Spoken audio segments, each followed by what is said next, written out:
Shalom, Assalamualaikum, Om Swastiastu, Namo Buddhaya, Salam Kebajikan. Perkenalkan, kami peserta YSC 2023 dari semester 1 BPK Penambur Bandung yang mengambil bidang psikologi. Saya Stari Julfiati sebagai peneliti pertama, beserta dengan rekan saya, Alan Demelo Mayudi sebagai peneliti kedua.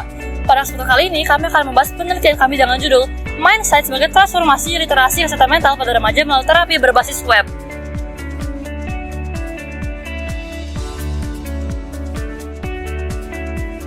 Kesehatan mental menjadi satu aspek yang krusial bagi perkembangan remaja.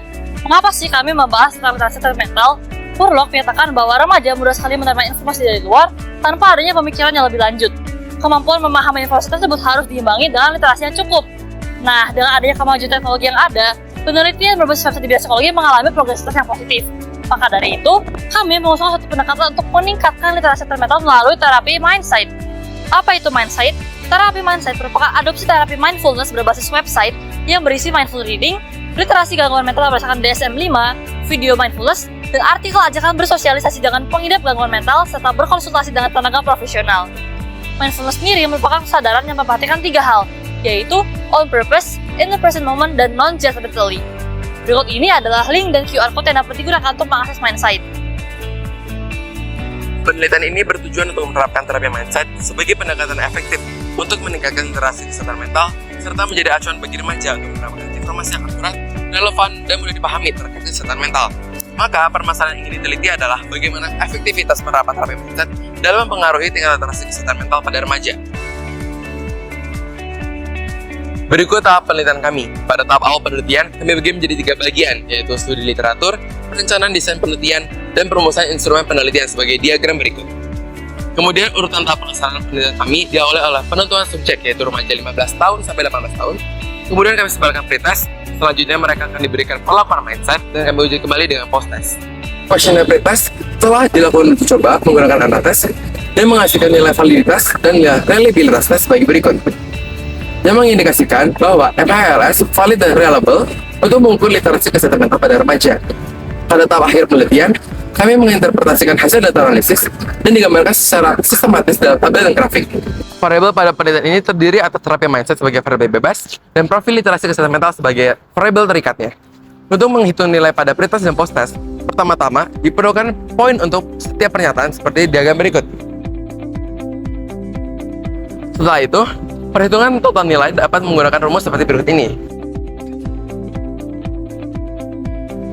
Selain menilai indikator FHLS, hasil evaluasi Mindsight pun perlu dihitung dengan rumus yang terlampir di sebelah sini.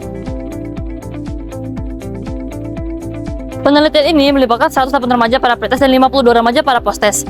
Hasil perbandingan antara nilai pretest dan post-test dapat dilihat pada grafik berikut. Dapat dilihat bahwa 5 dari 6 indikator mengalami peningkatan pada post-test.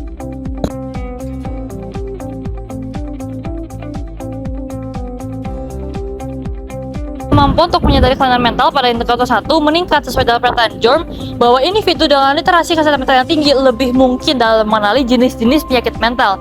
Selain itu, pemahaman terhadap faktor resiko dan penyebabnya pada indikator ketiga juga ikut meningkat dan menunjukkan bahwa literasi kesehatan mental membuat remaja dapat mengelola pikiran dan emosi dan identitas diri yang kuat dan positif. Sesuai dengan penelitian Brooks yang menyatakan bahwa remaja cenderung tidak mencari bantuan profesional ketika menghadapi suatu permasalahan, sejalan dengan hasil pretest pada indikator keempat dan kelima yang tergolong rendah. Namun, Mindsight berhasil meningkatkan kesadaran dan pemahaman responden dalam memahami peran tenaga profesional untuk menangani permasalahan psikologi. Dan yang terakhir, indikator 6 turut meningkat menjelaskan bahwa literasi kesehatan mental mempengaruhi tindakan nyata untuk merujuk orang dengan gangguan mental dengan penanganan yang tepat. Untuk melihat pengaruh Mindsight terhadap literasi kesehatan mental pada remaja, maka digunakan uji paired sample t-test dengan alpha set 0,05. Seperti yang tertera, terjadi perbedaan signifikan antara keduanya. Hal ini terbukti dari nilai P yang kurang dari 0,05. Penelitian ini menunjukkan bahwa Mindsight memberikan pengaruh yang signifikan dalam meningkatkan literasi kesehatan mental pada remaja. Dari penelitian ini, kami mendapatkan hasil bahwa setelah diberikan Mindsight, literasi kesehatan mental remaja mengalami peningkatan yang cukup signifikan. Jadi, dapat disimpulkan bahwa Mindsight merupakan alternatif terapi yang efektif dalam meningkatkan literasi kesehatan mental. Tentunya, Mindsight ini masih memerlukan penelitian yang lebih lanjut untuk perkembangan di masa mendatang. Demikian pembahasan penelitian kami mengenai Mindsight sebagai transformasi literasi kesehatan mental pada remaja melalui terapi berbasis web. Sekian dan Terima kasih.